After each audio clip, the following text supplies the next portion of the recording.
नमस्कार दोस्तों, आपका स्वागत है एक बार फिर से आपके अपने YouTube चैनल माजिद साइंस पर। आज हम आपके लिए लेकर आया हरियाणा साइंस, पॉलिटिकल, हिस्ट्री और करंट अफेयर से संबंधित कुछ महत्वपूर्ण क्वेश्चन आंसर जो कि आपसे आने वाले कंपटीशन एग्जाम में पूछे जा सकते हैं। Most important question all competition exam. तो चलिए दोस्तों शुरू करते हैं फटाफट। दोस्तों आज का हमारा फर्स्ट क्वेश्चन है, हरियाणवी क्षेत्र में यूनियनिस्ट पार्टी को लोकप्रिय बनाने के लिए चौधरी छोटूराम ने जोरदार अभियान चलाया था। प्रदेश में इस अभियान को किस नाम से पुकारा जाता है? दोस्तों इसका ऑप्शन नंबर सी यानी हिंदू मुस्लिम अभियान से।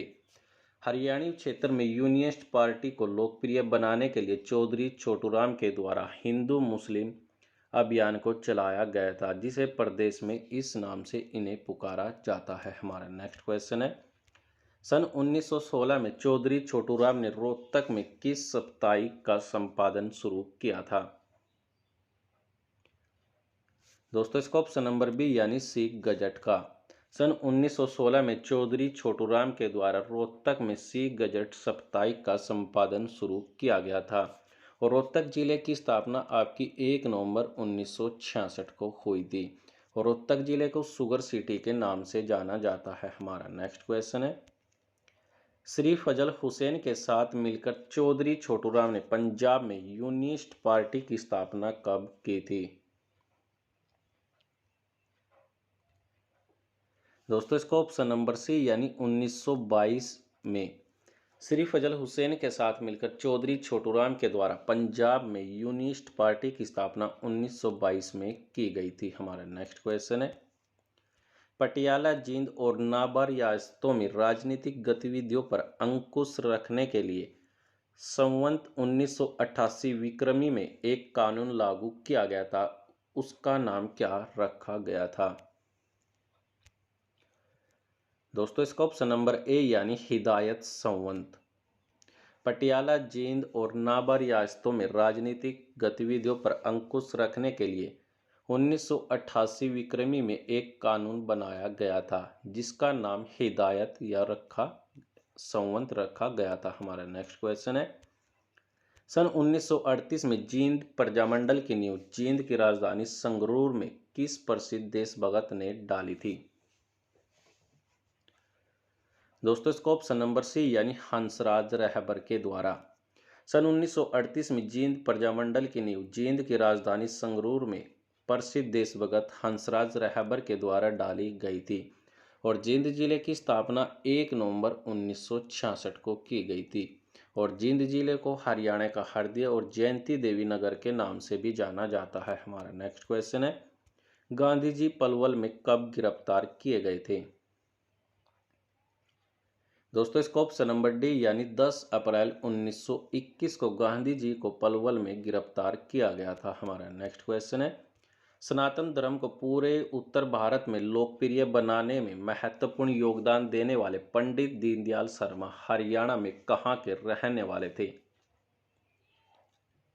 दोस्तों इसका ऑप्शन नंबर ए यानी झज्जर जिले के। सनातन धर्म को पूरे उत्तर भारत में लोकप्रिय बनाने वाले पंडित दीनदयाल शर्मा हरियाणा के झज्जर जिले के निवासी थे और झज्जर जिले की स्थापना 15 जुलाई 1997 को की गई थी और झज्जर जिले को शहीदों के शहर के नाम से भी जाना जाता है। हमारा नेक्स्ट क्वेश्चन है, सन 1892 के लाहौर अधिवेशन में हिसार का प्रतिनिधित्व किस प्रसिद्ध जननेता के द्वारा किया गया था? दोस्तों इसका ऑप्शन नंबर सी यानी लाला लाजपत राय के द्वारा। सन 1892 के लाहौर अधिवेशन में हिसार का प्रतिनिधित्व प्रसिद्ध जन नेता लाला लाजपत राय के द्वारा किया गया था और हिसार जिले की स्थापना आपकी 1 नवंबर 1966 को हुई थी और हिसार जिले को स्टील सिटी, मैग्नेट सिटी और इस्पात नगरी के नाम से भी जाना जाता है। हमारा नेक्स्ट क्वेश्चन है, लाला लाजपत राय और सरदार अजित सिंह को ब्रिटिश सरकार के द्वारा गिरफ्तार करके मांडले जेल में कब भेजा गया था? दोस्तों इसका ऑप्शन नंबर ए यानी सन 1907 में लाला लाजपत राय और सरदार अजित सिंह को ब्रिटिश सरकार के द्वारा गिरफ्तार करके 1902 में मांडले जेल में भेजा गया था। हमारा नेक्स्ट क्वेश्चन है, महात्मा गांधी मोहम्मद अली तथा शौकत अली के साथ रोहतक में कब आए थे? दोस्तों इसका ऑप्शन नंबर बी यानी 8 अक्टूबर 1920 को महात्मा गांधी मोहम्मद अली और शौकत अली के साथ रोहतक आए थे। और रोहतक जिले की स्थापना आपकी 1966 में की गई थी और रोहतक जिले को शुगर सिटी के नाम से भी जाना जाता है। हमारा नेक्स्ट क्वेश्चन है, अंबाला मंडल की डिविजनल पॉलिटिकल कॉन्फ्रेंस जिसमें महात्मा गांधी अली भाइयों के साथ आए थे भिवानी में कब हुई थी? दोस्तों इसका ऑप्शन नंबर डी यानी 1920 में। अंबाला मंडल की डिविजनल पॉलिटिकल कॉन्फ्रेंस जिसमें महात्मा गांधी अली भाइयों के साथ भिवानी आए थे वे आपकी अक्टूबर 1920 में हुई थी। और भिवानी जिले की स्थापना आपकी 22 दिसंबर 1972 को की गई थी। और भिवानी जिले को छोटी काशी मंदिरों का शहर, भारत का क्यूबा और लिटिल क्यूबा और इसके अलावा राजपूतानों के सिंह द्वार के नाम से भी भिवानी जिले को जाना जाता है। हमारा नेक्स्ट क्वेश्चन है, 1947 में भारत के स्वतंत्र होने के पश्चात तक हरियाणा किस प्रांत का भाग था? दोस्तों इसका ऑप्शन नंबर सी यानी पंजाब का। 1947 में भारत के स्वतंत्र होने के पश्चात तक हरियाणा पंजाब प्रांत का भाग था। हमारा नेक्स्ट क्वेश्चन है, 1955 में भारत सरकार द्वारा गठित राज्य पुनर्गठन आयोग में किन दो स्थानों को हरियाणा क्षेत्र में शामिल करने की सिफारिश की गई थी? दोस्तों इसका ऑप्शन नंबर ए यानी महेंद्रगढ़ और जींद को 1955 में भारत सरकार द्वारा गठित राज्य पुनर्गठन आयोग में दो स्थान महेंद्रगढ़ और जींद को शामिल करने की सिफारिश की गई थी। और महेंद्रगढ़ और जींद जिले, इन दोनों जिलों की स्थापना 1 नवंबर 1966 को हुई थी। लेकिन महेंद्रगढ़ जिले को खनिज नगरी और कान्नौड़ शहर के नाम से जाना जाता है और जींद जिले को हरियाणा का हरदे और जयंती देवी नगर, इन दो नाम से जींद जिले को जाना जाता है। हमारा नेक्स्ट क्वेश्चन है, हरियाणा राज्य की स्थापना कब हुई थी? दोस्तों इसका ऑप्शन नंबर डी यानी 1 नवंबर 1966 को हरियाणा राज्य की स्थापना की गई थी जो कि 17वां राज्य बना था। हमारा नेक्स्ट क्वेश्चन है, हरियाणा के प्रथम राज्यपाल कौन बनाए गए थे?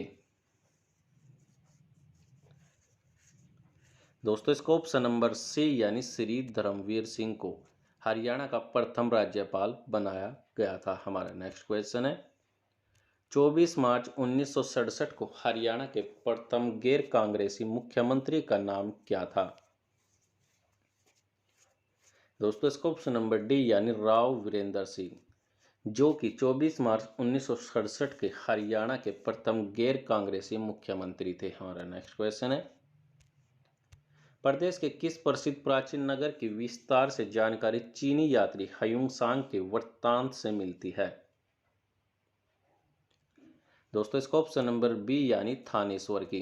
प्रदेश के प्रसिद्ध प्राचीन नगर यानी थानेश्वर की जानकारी चीन यात्री ह्यूंग सांग के वृत्तांत से मिलती है। हमारा नेक्स्ट क्वेश्चन है, प्रदेश के थानेश्वर नगर की प्रसिद्धि निम्नलिखित में से किस काल में सर्वाधिक थी? दोस्तों इसका ऑप्शन नंबर ए यानी वर्धमान काल में प्रदेश के थानेश्वर नगर की प्रसिद्ध आपकी वर्धन काल में सर्वाधिक थी। हमारा नेक्स्ट क्वेश्चन है, 1526 में बाबर और इब्राहिम लोधी के बीच युद्ध हरियाणा के किस स्थान पर लड़ा गया था? दोस्तों इसका ऑप्शन नंबर डी यानी पानीपत में। हरियाणा के पानीपत जिले में 1526 में बाबर और इब्राहिम लोधी के बीच में भयंकर युद्ध लड़ा गया था और पानीपत में 3 प्रसिद्ध लड़ाइयां लड़ी गई थी। हमारा नेक्स्ट क्वेश्चन है, पानीपत नगर को जिले का दर्जा कब मिला था? दोस्तों इसका ऑप्शन नंबर सी यानी 1 नवंबर 1989 को पानीपत का जिले का दर्जा प्राप्त हुआ था। हमारा नेक्स्ट क्वेश्चन है, रेवाड़ी जिला कब बना था? दोस्तों इसका ऑप्शन नंबर बी यानी 1 नवंबर 1989 को रेवाड़ी को जिले का दर्जा प्राप्त किया गया था और रेवाड़ी को वीरभूमि सैनिकों का घर, पीतल नगरी और ब्रांच सिटी ऑफ हरियाणा के नाम से भी जाना जाता है। हमारा नेक्स्ट क्वेश्चन है, हिसार नगर निम्नलिखित में से किस प्रसिद्ध शासक की जन्मभूमि रही है? दोस्तों इसका ऑप्शन नंबर ए यानी शेरशाह सूरी की। हिसार नगर प्रसिद्ध शासक शेरशाह सूरी की जन्मभूमि रही है। हमारा नेक्स्ट क्वेश्चन है, वर्तमान समय में प्रदेश के किस नगर में एशिया का सबसे बड़ा पशुधन फार्म स्थित है? दोस्तों इसका ऑप्शन नंबर सी यानी हिसार जिले में।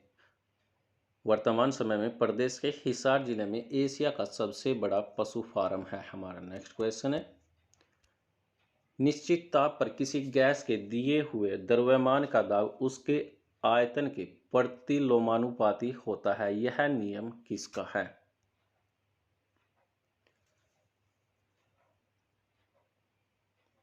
दोस्तों इसका ऑप्शन नंबर बी यानी ये नियम बोयल का नियम है। यानी निश्चित ताप पर किसी गैस के दिए हुए द्रव्यमान का दाब उसके आयतन के प्रतिलोमानुपाती होता है, यह नियम आपका बोयल्स का नियम होता है। हमारा नेक्स्ट क्वेश्चन है, दिए हुए ताप पर गैस की एक निश्चित मात्रा के लिए दाब का मान नियत रहता है, यह कौन सा नियम है? तो दोस्तों ये ऑप्शन नंबर बी यानी यह नियम भी बोयल का नियम है। हमारा नेक्स्ट क्वेश्चन है, स्थिर ताप पर किसी गैस का आयतन कम करने पर उसका दाब पर क्या प्रभाव पड़ता है? हमारे पास ऑप्शन 4 है, यानी कम हो जाता है, बढ़ता है, पहले घटता है फिर बढ़ता है, या अपरिवर्तित रहता है। दोस्तों इसका ऑप्शन नंबर सी यानी पहले घटता है फिर बढ़ता है।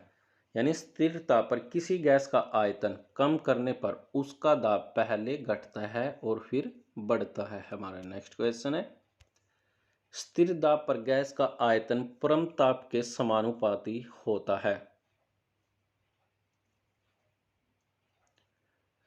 यह नियम है चार्ल्स का नियम। यानी स्थिर दाब पर गैस का आयतन परम ताप के समानुपाती होता है, यह चार्ल्स का नियम है। हमारा नेक्स्ट क्वेश्चन है, समान दाब और ताप पर गैसों के समान आयतनों में अणुओं की संख्या समान होती है, यह नियम किसका है?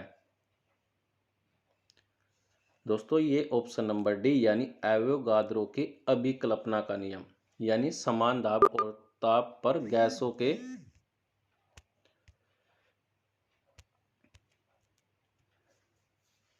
आयतनों के अणुओं की संख्या समान होती है, यह नियम एवोगाद्रो की अभिकल्पना है। हमारा नेक्स्ट क्वेश्चन है, स्थिर ताप पर किसी गैस का दाब तिगुना कर देने पर उसका आयतन होगा,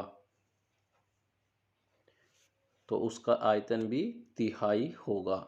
यानी स्थिर ताप पर किसी गैस का दाब तिगुना कर देने पर उसका आयतन तिहाई होगा। हमारा नेक्स्ट क्वेश्चन है, एनटीपी पर 22 ग्राम पर कार्बन डाइऑक्साइड का आयतन होगा। दोस्तों इसका ऑप्शन नंबर ए यानी 22.4 लीटर। एनटी पर 22 ग्राम पर कार्बन डाइऑक्साइड का आयतन 22.4 लीटर होगा। हमारा नेक्स्ट क्वेश्चन है, नागरिकता के लोप होने का एक नियम है। दोस्तों इसका ऑप्शन नंबर ए यानी देशद्रोही का अपराध सिद्ध होने पर नागरिकता के लोप होने का एक नियम है। हमारा नेक्स्ट क्वेश्चन है, निम्नलिखित में से कौन सी शर्त भारत की नागरिकता प्राप्त करने के लिए नहीं है? दोस्तों इसका ऑप्शन नंबर डी यानी संपत्ति स्वामित्व, जो कि आपकी भारत की नागरिकता प्राप्त करने के लिए अनिवार्य नहीं है। हमारा नेक्स्ट क्वेश्चन है, भारतीय संविधान के किन अनुच्छेदों में नागरिकता संबंधित प्रावधान किए गए हैं? दोस्तों इसका ऑप्शन नंबर सी यानी 5 से 11 अनुच्छेद में नागरिकता संबंधित प्रावधान किए गए हैं। हमारा नेक्स्ट क्वेश्चन है, भारतीय संविधान निम्नलिखित में से कौन सी नागरिकता प्रदान करता है? दोस्तों इसका ऑप्शन नंबर सी यानी एकल नागरिकता। भारतीय संविधान आपको एकल नागरिकता प्रदान करता है। हमारा नेक्स्ट क्वेश्चन है, भारतीय नागरिकता प्राप्त नहीं की जा सकती। दोस्तों इसका ऑप्शन नंबर ए यानी भारतीय बैंक में धन जमा करके भारतीय नागरिकता को प्राप्त नहीं किया जा सकता। हमारा नेक्स्ट क्वेश्चन है, किस अनुच्छेद के तहत संसद को नागरिकता के संबंध में कानून बनाने का अधिकार प्रदान किया गया है? दोस्तों इसको ऑप्शन नंबर डी यानी अनुच्छेद 11 में संसद को नागरिकता के संबंध में कानून बनाने का अधिकार प्रदान किया गया है। हमारा नेक्स्ट क्वेश्चन है, आनंद मठ के लेखक कौन है? दोस्तों इसका ऑप्शन नंबर सी यानी बंकिम चंद्र चटर्जी, जो कि आनंद मठ के लेखक है। हमारा नेक्स्ट क्वेश्चन है, लाइफ डिवाइन पुस्तक के लेखक कौन है? दोस्तों इसका ऑप्शन नंबर सी यानी अरविंद घोष, जो कि लाइफ डिवाइन पुस्तक के लेखक है। हमारा नेक्स्ट क्वेश्चन है, भारत का राष्ट्रीय पंचांग किस संवत पर आधारित है? दोस्तों इसका ऑप्शन नंबर बी यानी संख संवत पर, जो कि भारत का राष्ट्रीय पंचांग संख संवत पर आधारित है। हमारा नेक्स्ट क्वेश्चन है, भूदान आंदोलन किसने प्रारंभ किया था? दोस्तों इसका ऑप्शन नंबर सी यानी विनोबा भावे को भूदान आंदोलन को प्रारंभ किया गया था। हमारा नेक्स्ट क्वेश्चन है, बंगाल की एशियाटिक सोसाइटी के प्रवर्तक थे? दोस्तों इसका ऑप्शन नंबर ए यानी सर विलियम जोन्स, जो कि बंगाल की एशियाटिक सोसाइटी के प्रवर्तक थे। हमारा नेक्स्ट क्वेश्चन है, भारत की संविधान सभा किसके अनुसार गठित की गई है? दोस्तों इसका ऑप्शन नंबर सी यानी कैबिनेट मिशन योजना के तहत भारत की संविधान सभा को गठित किया गया है। हमारा नेक्स्ट क्वेश्चन है, प्रथम भारतीय नोबेल पुरस्कार विजेता कौन थे? दोस्तों इसका ऑप्शन नंबर सी यानी रविंद्रनाथ टैगोर, जो कि प्रथम भारतीय नोबेल पुरस्कार विजेता थे। हमारा नेक्स्ट क्वेश्चन है, राष्ट्रीय प्रौद्योगिकी दिवस कब मनाया जाता है?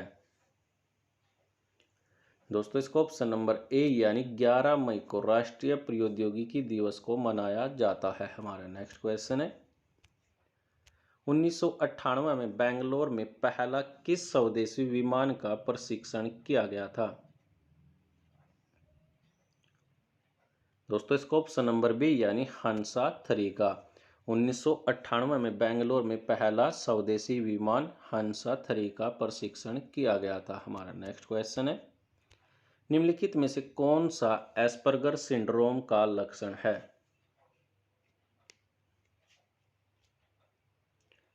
दोस्तों इसका ऑप्शन नंबर डी यानी उपरोक्त सभी, यानी सामाजिक संपर्क में कठिनाइयाँ, दोहरा व्यवहार दिखाना और नियम और दिनचर्या पर ध्यान दें, ये आपके एस्पर्गर सिंड्रोम के लक्षण है। हमारा नेक्स्ट क्वेश्चन है, न्यायिक सक्रियता की अवधारणा पहली बार कहाँ से उत्पन्न थी?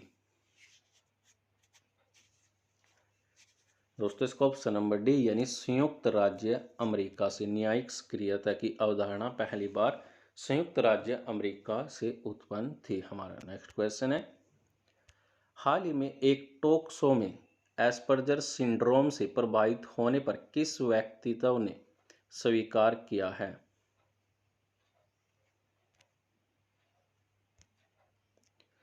दोस्तों इसका ऑप्शन नंबर सी यानी एलोन मस्क के द्वारा हाल ही में एक टॉक शो में एस्पर सिंड्रोम से प्रभावित होने वाले प्रसिद्ध व्यक्ति एलोन मस्क के द्वारा स्वीकार किया गया है। हमारा नेक्स्ट क्वेश्चन है, एस्पर सिंड्रोम किस प्रकार का विकार है? दोस्तों इसका ऑप्शन नंबर ए यानी न्यूरोलॉजिकल विकार, जो कि एस्पर्जर सिंड्रोम आपका न्यूरोलॉजिकल प्रकार का विकार है। हमारा नेक्स्ट क्वेश्चन है, भारत में पहला परमाणु प्रशिक्षण कब किया गया था? दोस्तों इसका ऑप्शन नंबर ए यानी 1974 में भारत का पहला परमाणु प्रशिक्षण किया गया था। हमारा नेक्स्ट क्वेश्चन है, राष्ट्रीय प्रौद्योगिकी दिवस 2021 का थीम क्या है? दोस्तों इसका ऑप्शन नंबर बी यानी science and technology for a sustainable future, जो कि आपकी राष्ट्रीय प्रौद्योगिकी दिवस 2021 की थीम है। हमारे नेक्स्ट क्वेश्चन है, कोविड का पता लगाने के लिए सॉफ्टवेयर एटमैन का क्या उपयोग करता है? दोस्तों इसका ऑप्शन नंबर बी यानी चेस्ट एक्सरे। कोविड का पता लगाने के लिए सॉफ्टवेयर एटमैन का प्रयोग चेस्ट एक्सरे करता है। हमारा नेक्स्ट क्वेश्चन है, किस केस ने परिभाषित किया कि भारत में मौलिक अधिकारों का संक्षेपण तथा इसमें कुछ और बढ़ाया नहीं जा सकता?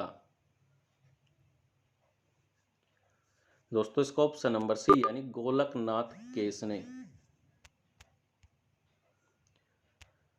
गोलकनाथ केस ने परिभाषित किया कि भारत में मौलिक अधिकारों का संक्षेपण तथा इसमें कुछ और नहीं बढ़ाया जा सकता। फिलहाल के लिए दोस्तों आज के लिए इस वीडियो में इतना ही। यदि आपको यह वीडियो अच्छी लगे तो इस वीडियो को लाइक कीजिए, कमेंट कीजिए, शेयर कीजिए और सब्सक्राइब कीजिए माजिद साइंस को। वीडियो देखने के लिए आप सभी लोगों का धन्यवाद।